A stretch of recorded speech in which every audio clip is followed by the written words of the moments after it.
And I tell you again, I respect this court, but I'm innocent. I would never, under any circumstances, hurt my wife, Maggie, and I would never, under any circumstances, hurt my son, Paw. Well, and it might not have been you. It might have been the monster you become when you take 15, 20, 30, 40, 50, 60 opioid pills. Maybe you become another person. You had been told by the defense essentially that Alec had no money, correct? He's broke. Right. Did they say he could cobble together a certain amount? Thought he could cobble together $1 million. $1 million. And did you believe that that was accurate? It couldn't have been. Right. And why did you not believe that that was accurate? Well, when you practice law, not necessarily with, meaning in the same case, but when you go to a roster meeting, if there were 50 cases on the roster in Hampton, Alec may have had 50 or 60 of those percent of those cases. And so they're actively being settled.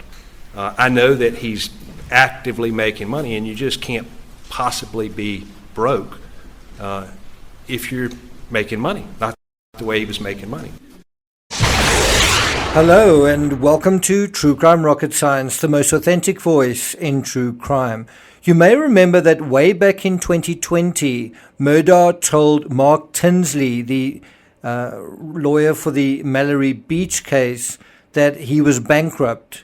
In February this year, that disclosure was revisited when one personal injury lawyer took the stand in lieu of the other and said, according to NBC News, that Murdaugh had a progressive policy for the boat that would pay $500,000, which is a small dent into the $10 million that Tinsley sought from Murdaugh. Tinsley said that he was told Murdaugh's defense said he was only able to cobble together $1 million and that he was ultimately broke. And he said, as you heard, I didn't believe it at all. There's no way. Well, I don't believe it either, but the proof of the pudding is right here and right now. Although Murdaugh announced his intention to appeal as early as March, that's 3 months ago already, the lingering question has been how he intends to pay for it. How's he going to pay for his appeal? And can he pay for it? He and his lawyers seem to think he can. So how can he be bankrupt? Two strategies the disgraced legal scion seems to be relying on are firstly using 401k money and secondly trying to steer the Satterfield insurance treasure back to himself. Before we start with the 401k, before we get to the rest of this episode, if you haven't subscribed to the channel, please do. If you're new to True Crime Rocket Science, I am fairly educated in economics. I've got a degree in economics, also studied law at university to third year level. I've sat in on criminal cases, criminal murder cases, advised prosecutors, several, on an extemporary basis. So when we're dealing with complex cases like this, you're in good hands.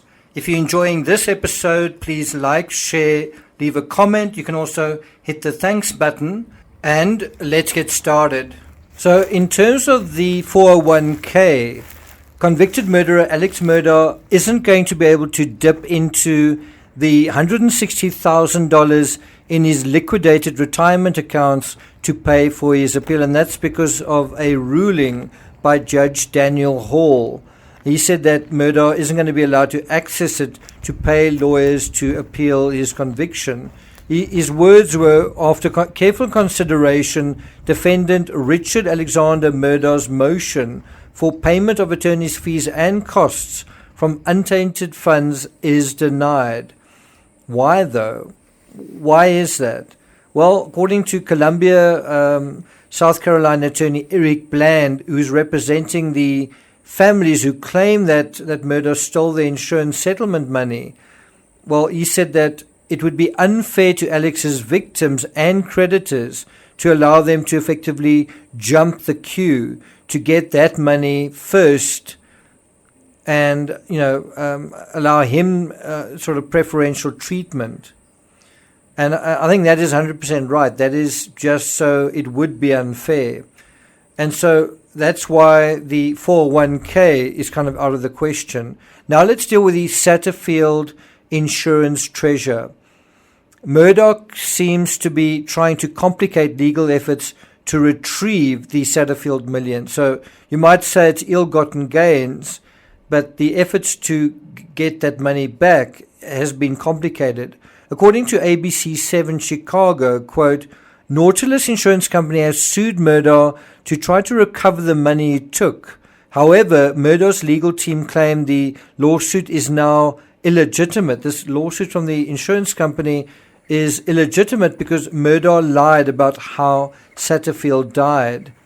Murdaugh previously told first responder that the housekeeper had died at his home in a trip and fall accident involving his dogs.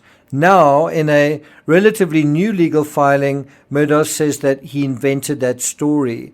He said effectively no dogs were involved. After Ms. Satterfield's death, the defendant invented Ms. Satterfield's purported statement that dogs caused her to fall, and he did that to force insurers to make a settlement payment. According to NBC News, quote, this is not the first time Murdaugh has changed his story. During his trial, he was pressed on the stand over his history of lying. And he said at the time, I think it was on February 28th, he said, I remember lying to Tony Satterfield and looking him in the eye on many occasions. I lied to his family. And so that brings us to another possible alternative. Is it going to be Buster to the rescue, Alex Murdaugh's eldest son? Alex has been convicted of killing Paw Paw, Buster's brother, and also his mother. Now will Buster help Papa fight to reclaim his good name? Remember, Buster inherited $530,000 from Paul and Maggie's estate. As far as I know, Alex cannot benefit directly or indirectly from his misdeeds. In other words, if by killing Paul and Maggie, Buster inherits money, Buster, even if he wants to, can't help the perpetrator, because that would mean he does benefit. He does get a benefit from his crimes. The New York Post describes the trial, revealing Murdaugh's two starkly different images, one as a cold-blooded killer and the other as a fumbling, guilt-ridden drug addict who nevertheless loved his family and would not hurt them. What the trial didn't reveal was Murdaugh as I believe he really is, greedy. And so this begs the question, where are the Murdaugh millions? Will folks of FitzNews seems to believe it all disappeared into a gambling den. Suppose that's possible, but perhaps it's buried somewhere, for example, in a PVC pipe on the Moselle property, and that's according to some rumors.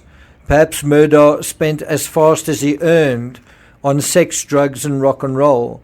Perhaps it's simply in a chum's bank or bank account, or laundered into some sort of property investment. Perhaps it's a combination of all of these.